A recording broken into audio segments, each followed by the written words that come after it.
At ease, soldiers. We've had several requests asking how to upload to the guild section of Warcraft logs, so I thought I'd quickly cover it.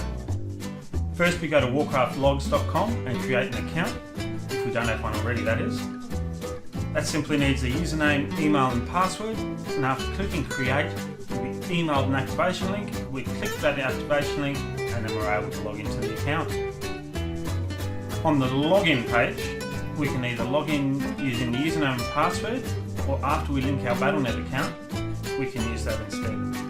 So we just enter the email address, password, and then click log in. I've logged into a test account here, so I'll click on the avatar in the top right, and then click on the cog, which is the settings icon, so that I can get to the settings. On the settings page, we'll click on the region for our Battle.net account, which will take us to the Battle.net login and authorise Warcraft logs to receive our character info. I haven't done it here because it's actually already been done on this computer. Once authorised, our characters will automatically appear on the settings page along with our guilds. If the guild has membership set to auto, which at this point in time Unisol does, then that's all you need to do. If the guild was set to manual, then you'd need to ask a guildie for the code to grant your character access. So now we've taken care of the website side of things, we only have the desktop client and World of Warcraft itself to go in order to finish the setup.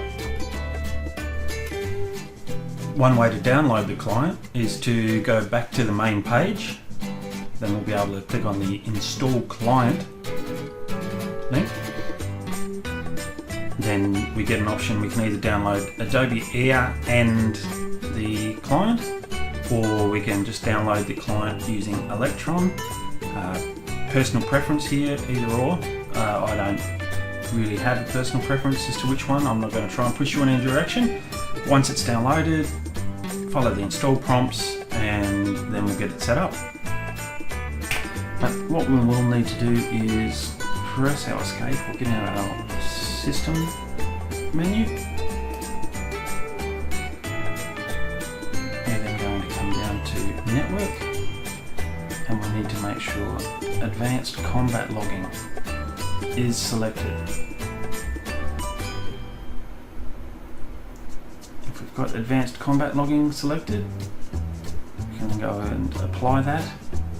Go OK. Return the game.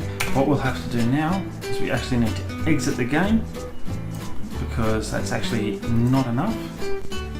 Once we've exited the game, we'll go to the Warcraft directory, go into the retail, into our logs, and then you'll notice a bunch. If it's the first time we've turned on that advanced logging feature before, we're going to have to delete the wowcombatlog.txt file.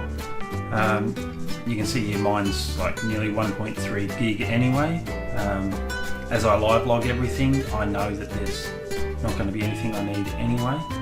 So sometimes it's worth just having a check in here every now and then to make sure you're not running yourself out of hard drive space.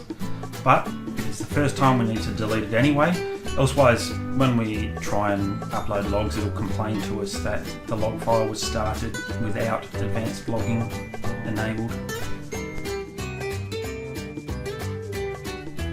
So once we've got the Warcraft logs client installed and opened, it'll first ask you to log in with the email address and password. Didn't record that because I had faith in you all that you know how to perform that task. But once you have logged in, you get given the options to upload a log, live log, or split a log. Split a log is something that will go through and check out all of the different raids or fights, etc., and let you save those as separate text documents without actually uploading it to Warcraft logs. Live log is exactly that. If you want to log every fight as it happens, then you will go into live log, and upload a log is for the people that want to just do a whole raid, let it save to the text file, and then go back in and upload it to Warcraft logs when they get a chance later on.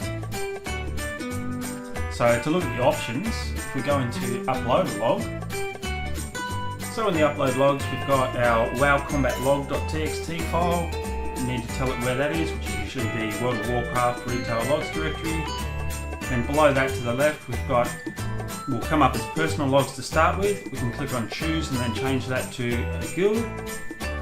The bonus of having it set to the Unisol guild for us is the bot will automatically pick up on any logs that you upload.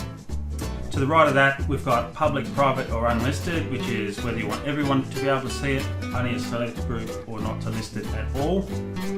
We have enter a description for the report.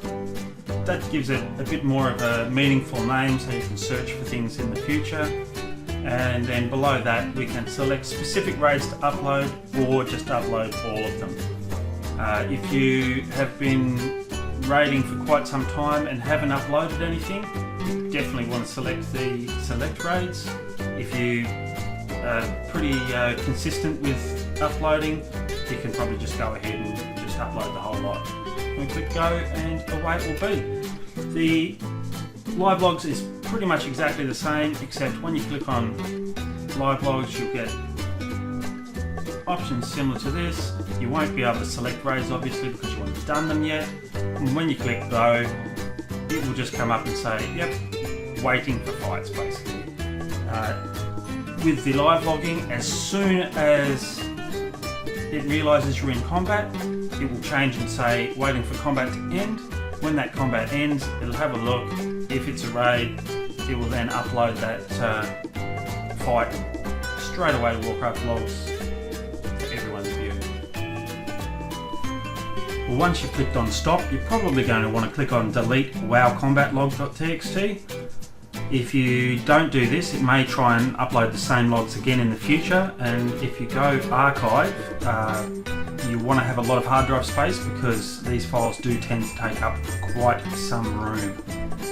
The other option there obviously is view report, so if you haven't gone there already, if you click on that it will open a web link to the actual report so you can start analysing.